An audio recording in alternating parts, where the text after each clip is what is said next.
इस कंपनी का आईपीओ आने वाला है, उस कंपनी का आईपीओ आने वाला है, ये तो हम अब रोज ही सुनते हैं। तो कौन सा आईपीओ में अप्लाई करना है, कौन से में नहीं करना, कैसे सिलेक्ट करें, ठीक है, करना कैसे अप्लाई, पहले तो लोगों को ये भी नहीं पता होता।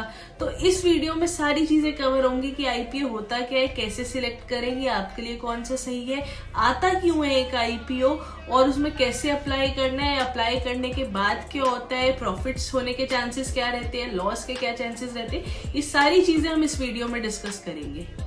सो चलो एक स्टोरी से स्टार्ट करते हैं, ठीक है। सपोज करो एक बिजनेस है और वो चाहते हैं कि अब उनके पास बहुत सारे पैसे आ जाए ताकि वो अपने बिजनेस को एक्सपैंड कर सके, अपनी सेल्स बढ़ा सके, अपनी मार्केटिंग टीम को पैसे दे सके, अपने जो भी मैन्युफैक्चर कर रहे हैं वो चीज उसमें लगा के अपनी जो ग्रोथ है उसको इंक्रीज कर सके। तो इसके लिए अब उनको चाहिए पैसे। तो जो इनिशियली उन्होंने बिजनेस खोलने के लिए लगाए थे पैसे वो कम पड़ रहे हैं मान लो, तो वो क्या कर सकते हैं कि उन्हें और पैसे मिल जाए। एक वो बैंक के पास जा सकते हैं और बैंक से लोन ले सकते हैं। दूसरा ये कि वो शार्क टैंक में अप्लाई कर दे और हो सकता है शार्क टैंक में उनकी पिच बहुत अच्छी लगे शार्क्स को, तो शायद उनको इन्वेस्टमेंट मिल जाए। बट कई बार कुछ केसेस होते हैं जिसमें नहीं भी मिलती, या शार्क टैंक में भी कुछ ना कुछ रिस्ट्रिक्शंस आ जाती है कि जब तक वो मेन जो लेवल है वहां तक नहीं पहुंच पाते।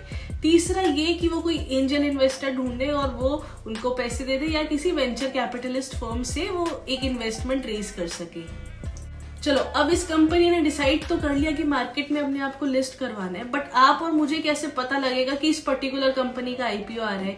या तो हम न्यूज देखें, पर अगर हम न्यूज इतना फॉलो नहीं करते, आजकल लोग बहुत कम न्यूज वगैरह देखते हैं, तो कैसे पता लगेगा? तो आपको ऐसे पता लगेगा, आपके डीमैट अकाउंट में ऊपर ना एक ऑप्शन होता है, आईपीओ लिखा होता है वहां पे।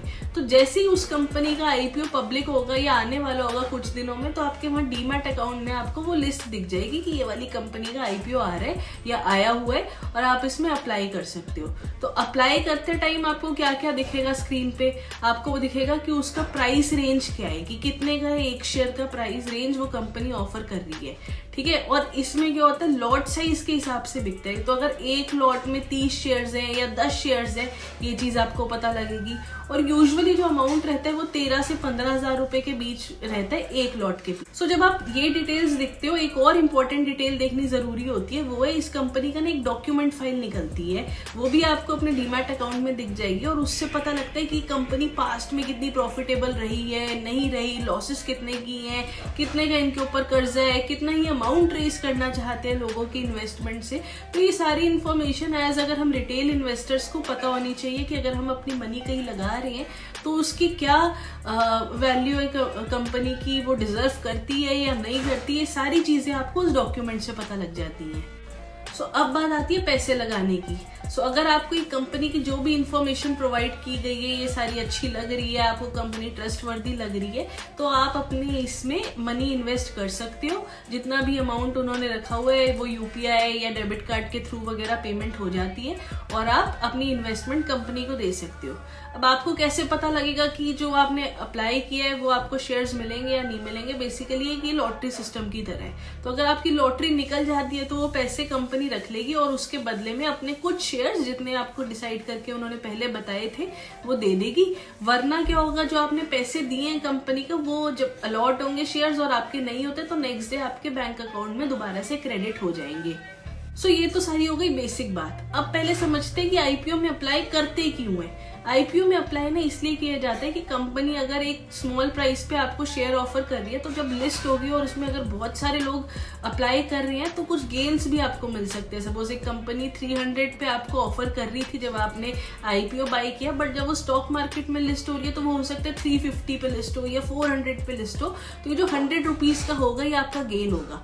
बट कई कंडीशंस में वो 300 की जगह 250 या 200 पे भी लिस्ट हो सकती है। तो एक तरीके से ये गैम्बलिंग है, इसलिए आपको जो अपना डिसीजन है वो बिल्कुल स्टडी करके बनाना चाहिए, क्योंकि प्रॉफिट्स और लॉस दोनों हो सकते हैं। अगर मैं एग्जांपल दूं तो आपको नाइका का भी याद होगा जो बहुत अच्छे लिस्टिंग गेन्स देके गया था, और पेटीएम का भी याद होगा जो लोगों के पैसे डुबो के गया था और उसके बाद भी बहुत नीचे अमाउंट आ गया था। चलो आप तो अपनी तरफ से बेस्ट आईपीओ में अप्लाई करने का सोच रहे हो, आपने उस कंपनी की बैलेंस शीट्स देख ली, ओवरऑल प्रॉफिटेबल है नहीं है ये देख लिया, ठीक है। बाकी जो डीमैट अकाउंट ने इन्फॉर्मेशन प्रोवाइड की वो पढ़ ली, बट और 2 चीजें होती है जो आपको देखनी जरूरी है बिफोर आप एक आईपीओ में अप्लाई करें। पहली चीज ये है कि एक आईपीओ ना 3 दिन के लिए निकलता है और उसकी जो सब्सक्रिप्शन होती है उसको नॉर्मल रिटेल जनता कितना अप्लाई कर रही है वो देखना बहुत जरूरी है। अगर उसमें जो सब्सक्रिप्शन है वो बहुत कम आई है तो मतलब लोगों का इंटरेस्ट उस आईपीओ में उतना नहीं है। तो अगर ऐसा आईपीओ है तो और कंपनी बहुत अच्छी है तो जब वो मार्केट में लिस्ट हो आप तब भी बाय कर सकते हो। बट एक आईपीओ के पीछे अगर बहुत भीड़ है तो हो सकता है उस आईपीओ में सच्ची में कुछ अच्छी बात हो। तो ये इन्फॉर्मेशन आपको 3 दिन जब आईपीओ लिस्ट होता है तो दूसरे दिन या तीसरे दिन क्लैरिटी मिल जाती है कि कितने लोग उसको सब्सक्राइब कर रहे हैं। और बेसिकली लॉटरी सिस्टम है बट इसमें टाइम का कोई नहीं रहता तो आप तीसरे दिन अप्लाई कर सकते हो। दूसरी चीज आती है हमारे पास grey market price. Grey market price ये समझ लो एक तरीके से सब्जी मंडी है कि आपको एक दुकान बता रही है कि ये जो 300 की चीज है यहाँ पे आपको 250 की भी मिल सकती है, यहाँ पे आपको सेम चीज 500 की भी मिल सकती है। तो इन सब चीजों का एक तरीके से पोल लगा के ग्रे मार्केट वाले क्या कह रहे हैं उसकी आपको न्यूज जानना बहुत जरूरी है। लोग बहुत सारे इस पे भी अनुमान लगाते हैं कि ग्रे मार्केट में इसकी डिमांड बहुत ज्यादा है या ग्रे मार्केट वाले इसको वैल्यू नहीं कर रहे, तो उस हिसाब से आपको पता लग जाता है कि उस स्टॉक का क्या फ्यूचर होने वाला है।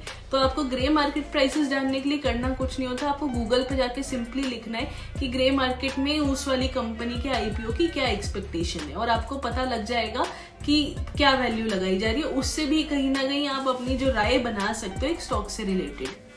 सो चलो आपने ये सारी इन्फॉर्मेशन ले ली, कंपनी आपको अच्छी लग रही है और आप अप्लाई करना चाह रहे हो। तो जैसे मैंने कि कहा कि अलॉटमेंट की जो प्रोसेस है वो एक तरीके से लॉटरी सिस्टम है। तो बहुत सारे लोग ये मिस्टेक करते हैं कि वो मल्टीपल डीमैट अकाउंट से अप्लाई कर देते हैं। ऐसा नहीं करना चाहिए क्योंकि जो आईपीओ की प्रोसेस है वो पैन कार्ड से रिलेटेड है।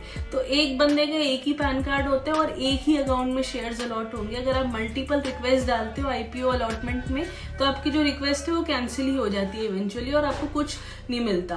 तो इससे एक बंदा एक अकाउंट से अपनी जो रिक्वेस्ट है आईपीओ में अप्लाई कर सकता है। तो ये तरीका होता है। या अगर आपको मल्टीपल करने हैं तो आप अपने फैमिली मेंबर्स के अकाउंट से कर सकते हो, आप अपने पेरेंट्स के अकाउंट से कर सकते हो, अपने सिबलिंग्स के अकाउंट से कर सकते हो। तो ये सारी चीजें रहती हैं। तो चलो अब अप्लाई भी कर दिया, अब क्या प्रोसेस होता है? अब प्रोसेस होती है लिस्टिंग की। तो जिस दिन ये कंपनी स्टॉक मार्केट में लिस्ट होती है उससे एक दिन पहले आपको पता लग जाता है कि आपको शेयर्स जो है वो अलॉट हुए हैं या नहीं हुए। अगर अलॉट हुए होते हैं तो आपके डीमैट अकाउंट में अगले दिन वो शेयर्स क्रेडिट हो जाते हैं और अगर नहीं हुए होते तो जो आपने पैसे इन्वेस्ट किए होते हैं वो आपके मेन सोर्स बैंक अकाउंट में वापस आ जाते हैं। ये तरीका रहता है। कई बार अगर कंपनी प्रॉफिट में हो तो आप इनिशियली खुलते ही उनको बुक भी कर सकते हो और लॉस में भी आप उनको बुक कर सकते हो। ये आपकी कॉल रहती है कि उन शेयर्स को आप लॉन्ग टर्म के लिए होल्ड करना चाहते हो या सिर्फ आईपीओ लिस्टिंग गेन्स के लिए आपने अप्लाई किया था। ऐसे बहुत सारे केसेस है कि जहाँ पे सिर्फ लोग लिस्टिंग गेन्स लेते हैं और निकल जाते हैं। फॉर एग्जाम्पल अगर आप नाइका का देखेंगे तो नाइका लिस्ट जिस प्राइस पे हुआ था वो बहुत अच्छा था और आज की डेट में अपने आस्किंग प्राइस से भी बहुत नीचे आया हुआ है। तो ये सारी स्टडी फिर आपको करनी पड़ती है जैसे कि आप नॉर्मली एक स्टॉक मार्केट में करते हो। सो इतना ही आज की इस वीडियो में। अगर वीडियो आपको अच्छी लगी हो तो लाइक जरूर कीजिएगा और अगर आप चैनल पे नए हैं तो सब्सक्राइब करना मत भूलिएगा। Thank you for watching this video.